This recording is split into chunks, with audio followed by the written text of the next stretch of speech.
Buenos días. En primer lugar, bueno, como ha dicho Beatriz,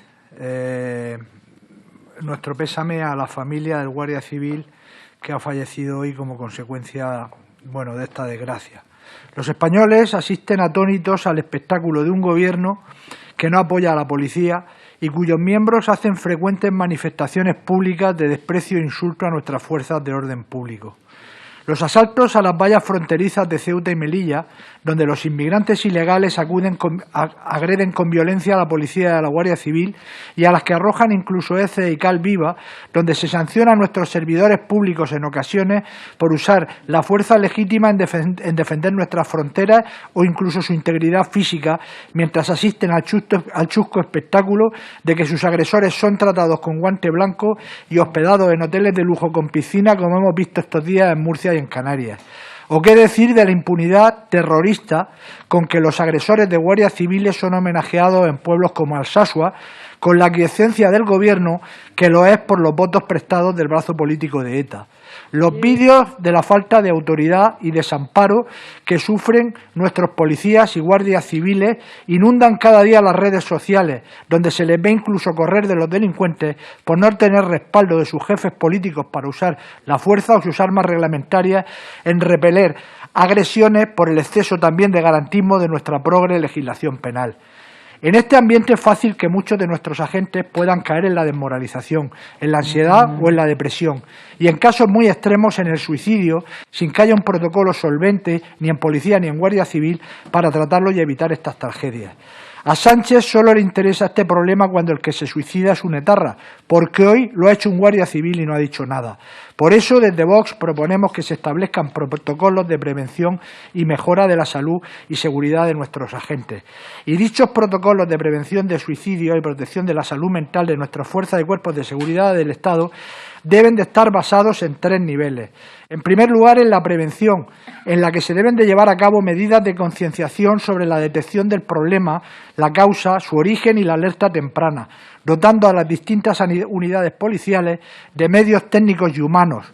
La finalidad de esta fase de prevención es la de proporcionar una adecuada educación y preparación psicológica de las distintas unidades para prevenir fenómenos como el estrés postraumático, la indefensión aprendida, el burnout o la depresión, la vigilancia de síntomas en nuestros agentes, así como la de prestar una completa información a los agentes de los servicios de ayuda disponibles y su paulatino incremento. En segundo lugar, la segunda fase de cualquier plan debe de pasar por la fase de intervención, que es que una vez detectado el problema en un policía o en un guardia civil, se garantizará el asesoramiento médico necesario y una atención clínica específica, requerida y pertinente hasta la curación total de esta persona, de este agente afectado. Y luego, en tercer lugar, la tercera fase, la desgraciada, la que nunca debe de llegar, porque las 2 primeras deben de ser efectivas, es la posvención, que es en los casos en que hayan fracasado estos 2 niveles anteriores y se haya producido la conducta suicida, en la que se debe de garantizar la ayuda psicológica y terapéutica necesaria a familiares y a compañeros supervivientes con plena asunción de los gastos derivados de los funerales o de estos servicios de apoyo de nuestros policías y guardias civiles. Quiero dar las gracias en nombre de nuestro grupo parlamentario a los sindicatos policiales y asociaciones de prevención de esta lacra y también a Tom Cobland, que es un experto de la Policía de Nueva York en la lucha contra esta enfermedad, que nos han asesorado y ayudado a preparar estos textos. Quiero mandarle un mensaje, por último, a todos los policías y a las guardias civiles que estén en este momento pasando por una situación así y de la que estoy seguro de la que pronto saldrán. Que sepan que hay millones de españoles que los quieren, que los apoyan y que se sienten muy orgullosos del trabajo que hacen cada día. Que tienen el apoyo y las puertas abiertas de este grupo parlamentario de Vox y que, desde luego, nosotros jamás los vamos a dejar tirados. Muchas gracias. Señor Alcaraz. Muchísimas gracias, señora Presidente. Bueno, quiero empezar diciendo que efectivamente sus señorías tienen razón, tanto el Partido Popular como el Partido Socialista, ambos responsables de que llegue este cuartel en la situación que se encuentra actualmente.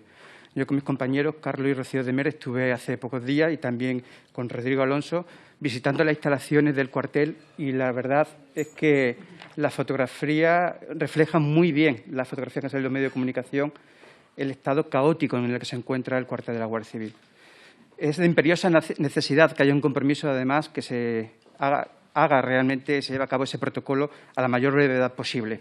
Porque la seguridad de los ciudadanos en Roqueta de Mar, que llegan a 200.000 habitantes, a duplicar su población en los meses de verano, junto a una inmigración ilegal, que al ser ilegal además da lugar a una actividad delictiva para la supervivencia y donde no hay los agentes suficientes y los medios son precarios, pues obviamente la seguridad del cuartel y los medios que se den a ese cuartel es la seguridad de los ciudadanos.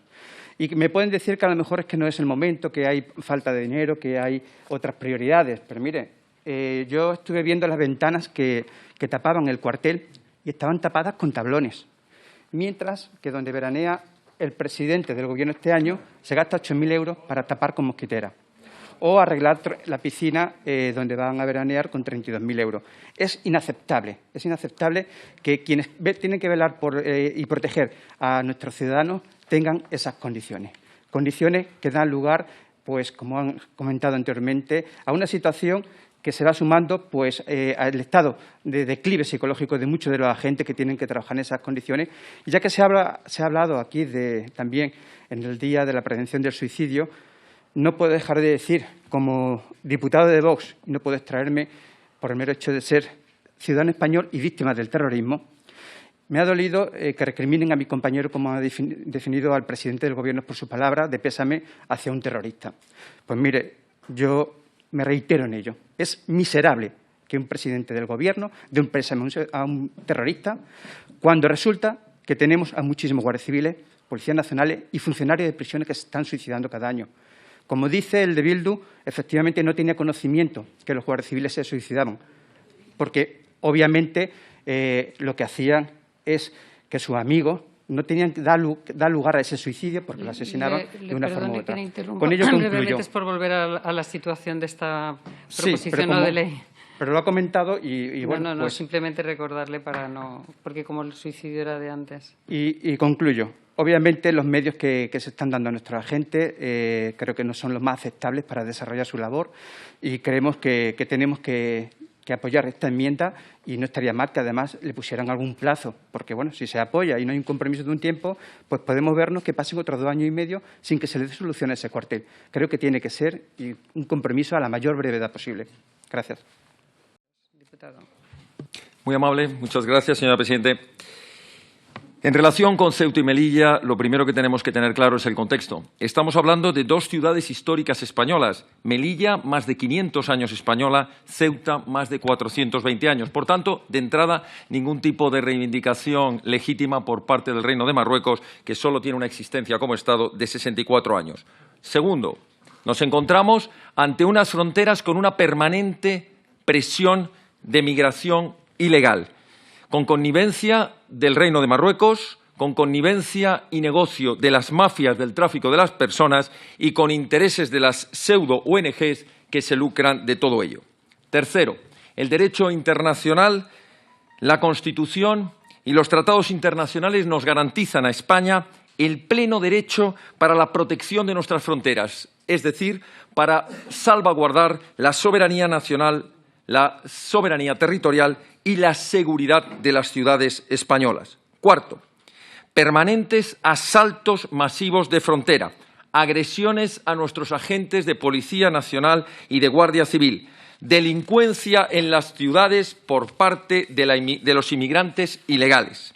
Y ante esa situación, cada vez que se llevaba a cabo un acto de devolución en caliente, o si se quiere ser más puristas, entregas en frontera, éramos atacados por toda la colección de progres pseudohumanistas como vulneradores de derechos fundamentales, que nuestros cuerpos y fuerzas de seguridad del Estado perseguían de manera absolutamente inhumana y trataban absolutamente fuera de cualquier convenio internacional a los asaltantes. Pues bien, ha tenido que venir la gran sala del Tribunal Europeo de Derechos Humanos el 13 de febrero de 2020 para dejar en su sitio a todos estos voceros de los derechos humanos y decir, por unanimidad de sus 17 jueces, subrayo unanimidad de sus 17 jueces, que España en ningún caso, y sobre todo, especialmente sus fuerzas y cuerpos de seguridad del Estado, han violado la prohibición de expulsiones colectivas o el derecho a los recursos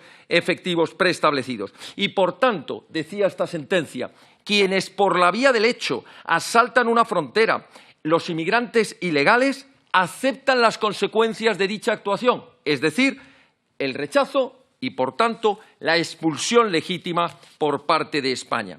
Pero mire, esto es lo que ocurre en política. Desde que estamos ya hemos tenido que sufrir esta situación. Si defendemos las devoluciones en caliente se nos acusa de xenófobos, racistas y vulneradores de derechos humanos. La Gran Sala nos da la razón. Estamos esperando que se pida disculpas a las fuerzas y cuerpos de seguridad del Estado y que se pida disculpas a este grupo político. Cuando hemos dicho que hacía falta construir en Ceuta y Melilla un gran muro infranqueable, se nos dijo que emulábamos a Trump, que éramos exagerados, que eran innecesarias las obras, que queríamos hacer jaulas y que queríamos hacer campos de concentración. Se está construyendo en estos momentos por el Ministerio del Interior una valla infranqueable que supera en 1 metro de altura, ya tiene 10 metros, a la valla que está construyendo Donald Trump con México, que nos cuesta, bien gastados, 17 millones y que tendrá todo tipo de sensores y movimiento y cámaras y sensores de movimiento, tal y como pedía Vox. Esperamos que este reconocimiento de las peticiones que hacía Vox sea agradecido y agradecemos que el Ministerio lo esté cumpliendo. Tercero, cuando decíamos debe pedirse ayuda a las fuerzas y cuerpos de seguridad del Estado, pero también a las Fuerzas Armadas para el control del estrecho y especialmente en ciudades como Ceuta y Melilla para el control de las fronteras, se nos llamó militaristas, franquistas, violentos. La Legión, los regulares y la caballería han trabajado en el control de las fronteras de Ceuta y Melilla mediante la pandemia del COVID. Y ha sido muy eficaz. Gracias por darnos nuevamente la razón. Y, en último lugar, cuando estamos denunciando, junto con las fuerzas y cuerpos de seguridad del Estado, el abandono en el que se encuentran, sin medios humanos y materiales, se ha dicho de nosotros que somos mentirosos, que somos catastrofistas, alarmistas y demagogos. Y resulta que todas las asociaciones claman por más de 200 agentes, vehículos, nuevos protocolos para actuación, etcétera, etcétera. Lo único que ha habido es una entrega a Marruecos de 26 millones de euros para que ellos sí puedan comprar esos vehículos y ese material de protección que necesitan nuestros agentes. Y viene a colación con este abandono de nuestros agentes la situación que están sufriendo en Algeciras con la lucha contra los narcos. Tiene relación precisamente con ese abandono y pedimos desde aquí que las fuerzas y cuerpos de seguridad del Estado tengan el apoyo legal, tengan los medios y los agentes necesarios. Y a los narcos, confiscación de los bienes, si se les detiene, cadena perpetua y si no atienden a la detención, plomo. Dicho lo cual, estamos absolutamente de acuerdo con que a la inmigración ilegal se le aplique la devolución en caliente, en templado y en frío. Muchas gracias. A continuación, tiene... Perdone, señora presidenta, sí. Yo quería hacer una pequeña intervención para que el señor Ortega Smith aclarara el término que ha utilizado de POM, puesto que estamos en... Ha dicho plomo. Yo le pediría, por favor, que lo retirara del diario de sesión. Problema con la venia de la presidenta. Cuando un narcotraficante no atiende al alto de las fuerzas y cuerpos de seguridad del Estado y lanza su vehículo a 100 kilómetros por hora contra un coche o les dispara desde una lancha a los helicópteros, la respuesta ha de ser el uso legítimo y proporcional de la fuerza, es decir, plomo. Ahora mismo no es el momento de entrar en explicaciones. Señor... Muchas gracias, señora presidenta. Ortega. Voy a ir rápido. En febrero de este año, Vox presentó una PNL completa y global sobre todas las necesidades y reclamaciones que desde hace décadas vienen reclamando los funcionarios de prisiones. Hoy debatimos la PNL del Partido Socialista, que solo recoge una de esas cuestiones, la referente a lo que ellos denominan el Centro de Estudios Penitenciarios. Nosotros preferimos llamarle Academia Nacional, por lo que explicaré a continuación. Y, por último, me voy a referir a todas las enmiendas que hemos presentado, intentando lograr que se completen todas las necesidades históricas de esos héroes que son nuestros funcionarios de prisiones, que luchan en solitario y a los que se ha tenido abandonados por gobiernos de todos los colores. La enmienda primera, en cuanto a los observatorios de funcionarios, creemos que deben ser funcionarios o técnicos quienes formen esos observatorios para evitar la colocación a dedos.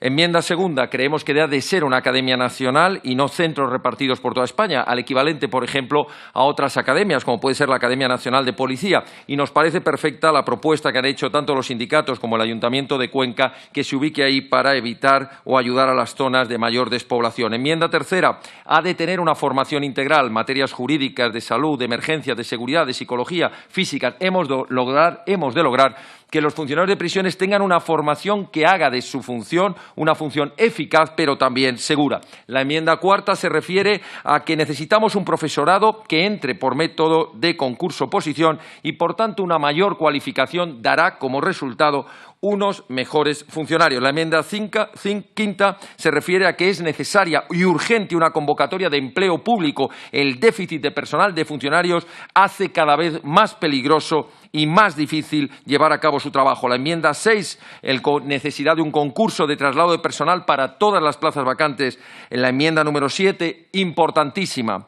Los funcionarios de prisiones necesitan un estatuto propio que regule sus funciones, sus competencias, que les permita llevar a cabo una verdadera carrera profesional. Enmienda 8, medios materiales, tanto de protección personal, chalecos, uniformes, pistolas taser, walkies, sistemas de comunicación, uniformes de protección personal. Enmienda 9, equiparación salarial, al menos a igual trabajo, igual retribución, por lo menos como los funcionarios que pertenecen a la Generalidad de Cataluña. Enmienda 10, debemos actualizar el complemento específico. Enmienda 11, hemos de lograr que se suban los niveles de clasificación de los funcionarios de prisiones. Enmienda 12, importantísimo, hemos de reconocerles como agentes de la autoridad.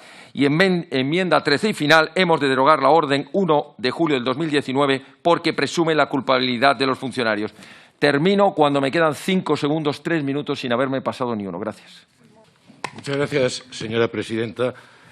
Comenzar dando muy cordialmente la bienvenida al señor Vélez a este proceloso mundo de los debates parlamentarios y, desde luego, sin dudar en modo alguno de la intención constructiva en la defensa de la iniciativa, incluso de la propia voluntad constructiva de la iniciativa, decir que mi grupo, desde esa misma perspectiva constructiva, ha presentado una una enmienda de sustitución al texto íntegro de la moción, porque nos parece que la iniciativa original es absolutamente inocua, es decir, el tenor literal de la misma no aporta nada nuevo. El propio señor Vélez ha reconocido, en gesto que le honra, que solo pretende que se impulse la acción del Gobierno. Pues en un tema tan sensible como este podemos hacer alguna cosa más, al menos de partida, que impulsar la acción del Gobierno o poner al menos al Gobierno en la senda de algunos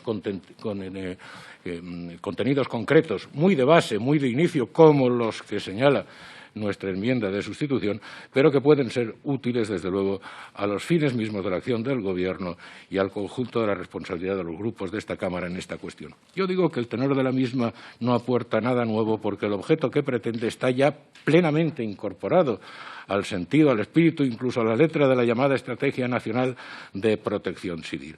Y además dicha estrategia, sin embargo, adolece a su vez de la misma vaguedad de fondo que esta proposición de ley. La llamada Estrategia Nacional es una elaboración puramente declarativa que fija objetivos genéricos, pero sin concreción alguna de calendario y medios para la obtención de aquellos. Solo una vaga referencia, y también lo ha mencionado el señor Vélez, a que podrá ser revisada dentro de 5 años. Pero ¿revisada sobre qué? Si no se han determinado previamente unos objetivos concretos a asumir. Evidentemente, sin alcanzar esa precisión, pues la estrategia nacional parece más bien un texto académico que un documento planificador de la acción del Gobierno. Eso sí, llama la atención de esta proposición no de ley que en la exposición de motivos se deslicen 2 referencias cuanto menos curiosas. La primera, y es verdad, es absolutamente verdad lo que dice el texto de la exposición de motivos, la primera es que los fenómenos meteorológicos no son los únicos multiplicadores causantes de los desastres naturales que se han producido en los últimos tiempos. Hasta ahí tiene razón. Sin embargo, lo que el texto de la exposición de motivos no añade es que una parte de los efectos incrementadores vienen determinados por la pasividad, la indolencia, la ineficacia o la descoordinación de las administraciones públicas. Y, desde luego, ejemplos, por desgracia, hay para abrumar en los últimos años. Y la segunda de esas afirmaciones es tener, si acaso, la imprudencia, por permitirme que utilice, y quiero utilizar un calificativo constructivo, la imprudencia de a estas alturas mencionar en el texto las últimas danas que se han producido en España o la borrasca Gloria. Y digo que es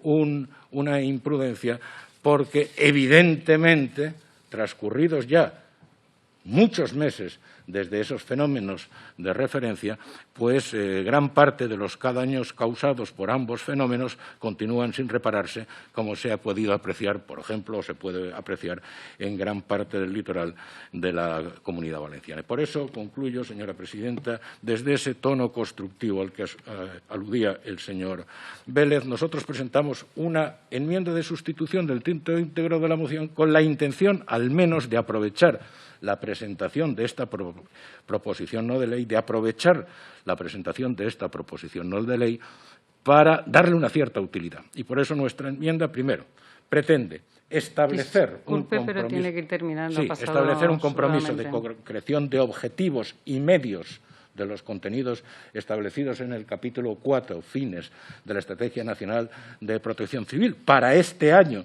de este próximo año 2001, y que remita al respecto informe al Gobierno, y, en segundo lugar, lograr una declaración política de esta Cámara en la tarde de hoy, instando al Gobierno a que definitivamente, antes de finalizar el año en curso, estén absolutamente ya reparados todos los daños pendientes provocados por las últimas danas y por la tormenta Gloria. Desde el espíritu constructivo con el que formulamos esta esta enmienda de sustitución, decimos también que, de no ser aceptada, creemos que tiene un grado de utilidad mayor que el texto original. De no ser aceptada, tendríamos que votar en contra del texto original. Muchas gracias, señora presidenta. Gil Lázaro, entiendo. Gracias, señora presidenta. El Grupo Parlamentario Vox ha presentado una enmienda de sustitución al texto íntegro de la proposición no de ley por considerar que el texto original contiene manifestaciones o valoraciones que pueden resultar cuanto menos equívocas en alguno de sus extremos, y desde luego nos parece que es una iniciativa muy poco ambiciosa en cuanto a su petitum. Por esa sencilla razón, este grupo parlamentario pretende que el trámite de discusión de esta proposición no de ley permita ir a un texto que al menos pueda abordar las carencias y urgencias más inmediatas que tiene planteado el asunto de referencia. Mire, es equívoco, desde luego, afirmar, como afirma la exposición de motivos de la proposición no de ley, que el Gobierno y la Administración penitenciaria han hecho grandes esfuerzos para paliar el impacto del COVID, no solo entre las personas presas, sino también sobre los trabajadores penitenciarios, porque quienes están a pie de obra, como es natural, que son los propios trabajadores penitenciarios, al menos nos transmiten otra realidad. Desde luego, es equívoco también afirmar, como hace la exposición de motivos, que es necesario reconocer el esfuerzo realizado para materializar el modelo contenido en la disposición adicional sexta de la Ley 16/2003, cuando han transcurrido ni más ni menos que 17 años y las cosas siguen exactamente igual que lo estaban el día de promulgarse la citada ley. Es ciertamente equívoco, cuanto menos contrario a la realidad, pretender establecer una especie de afirmación de discriminación de la situación de la mujer en los centros penitenciarios o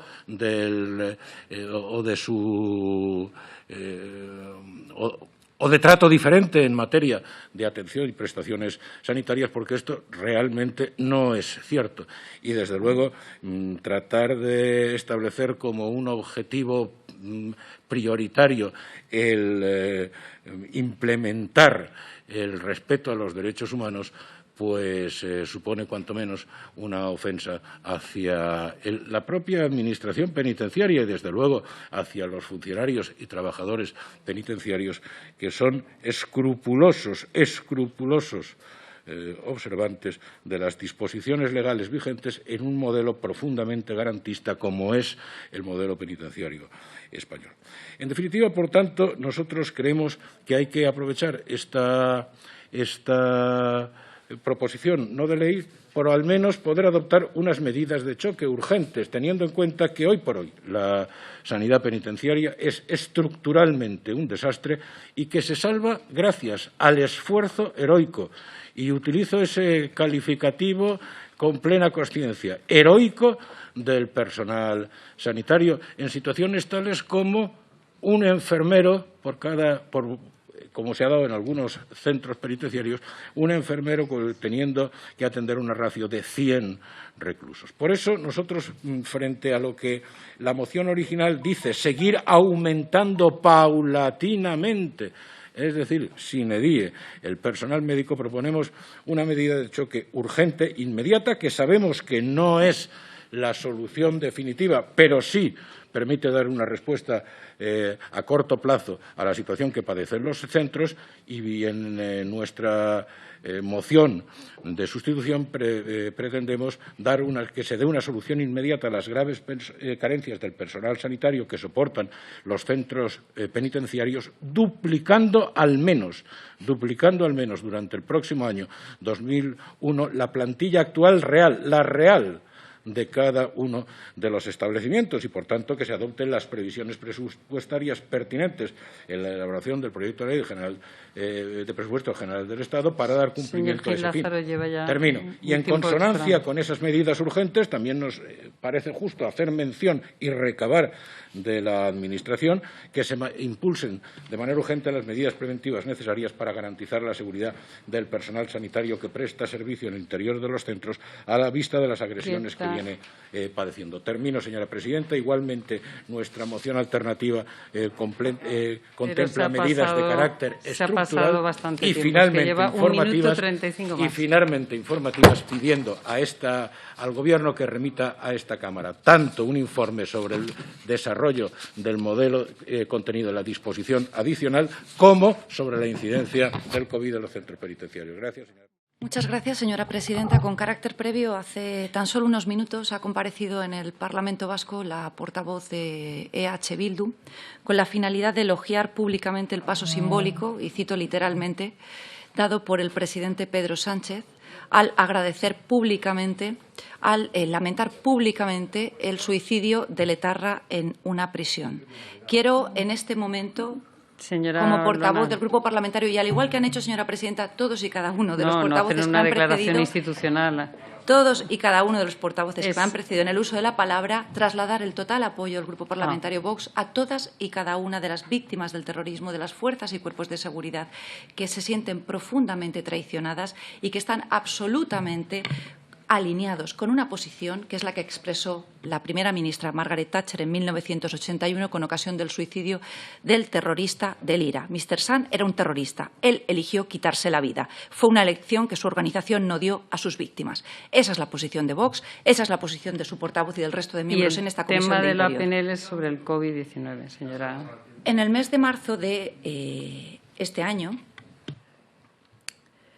este grupo parlamentario registró, apenas unos días después de declararse el estado de alarma, una proposición no de ley con la finalidad de que se reconociese el fallecimiento en acto de servicio a los miembros de las fuerzas y cuerpos de seguridad del Estado, servidores de los centros penitenciarios que hubieran y estuvieran luchando contra la pandemia del coronavirus. Una petición que hicimos coincidente en la Comisión de Defensa respecto de las Fuerzas Armadas. Estamos en septiembre y es ahora cuando podemos debatir una iniciativa similar, aunque de contenido más limitado, cual es la que ha registrado el Grupo Parlamentario Popular, y ello se debe al secuestro de la oposición que se ha producido en esta Cámara e igualmente en esta comisión, donde, a diferencia de otras comisiones, no se han celebrado sesiones y se han obstaculizado las distintas peticiones de comparecencia y tramitación de iniciativas hasta la fecha en que por fin hemos podido reanudarlo.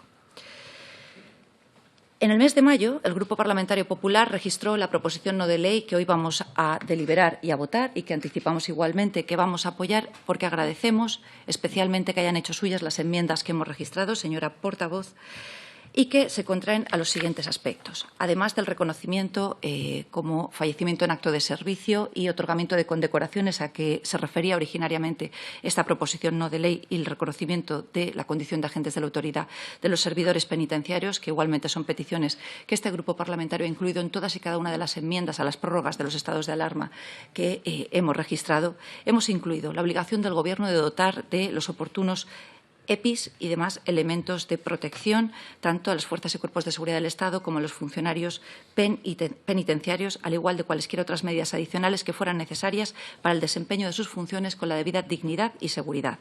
Conceder a título póstumo a los agentes fallecidos y servidores penitenciarios todos aquellos ascensos que pudieran corresponderles. Agilizar todos los trámites administrativos necesarios para el reconocimiento del fallecimiento e incluirlos, y esto es esencial, como colectivo de alto riesgo de contagio por el coronavirus. Estas son las reivindicaciones del Grupo Parlamentario Vox hacia nuestros servidores públicos que están luchando en primera línea de batalla sin las medidas adecuadas. Pero no son nuestras reivindicaciones. Esta es la voz de los agentes de nuestras fuerzas y cuerpos de seguridad del Estado y servidores de centros penitenciarios y de sus familias, que han visto como el peor ministro del Interior en la historia les ha abandonado por completo, al igual que este Gobierno, permitiendo que hayan acudido a una guerra, a una auténtica guerra, sin el material de defensa oportuno, obligándoles a poner en riesgo su vida, la de sus familias, siendo responsables de la muerte de aquellos que han caído en acto de servicio y obligándoles a llevar a sus últimas consecuencias y haciendo propio el lema, el glorioso lema que aparece en los cuarteles de la Guardia Civil: todo por la patria. Un lema que unos ignorantes sectarios pretenden ahora derribar por considerarlo facha, pero que no hacen sino demostrar con esa pretensión que son un auténtico peligro para la democracia y para la convivencia social. El tiempo Nuestro apoyo pasando, sí, a las fuerzas y cuerpos de seguridad del Estado, a los servidores públicos de instituciones penitenciarias. Solicitamos al resto de grupos parlamentarios que, al igual que han abandonado hasta la fecha a nuestros agentes y servidores penitenciarios, ahora cambien esa actitud y apoyen este texto con las enmiendas introducidas, y solicitamos y exigimos, concluyo, señora presidenta, al igual que hicimos en la primera sesión de esta Comisión de Interior, la inmediata destitución del ministro del Interior. Muchas gracias.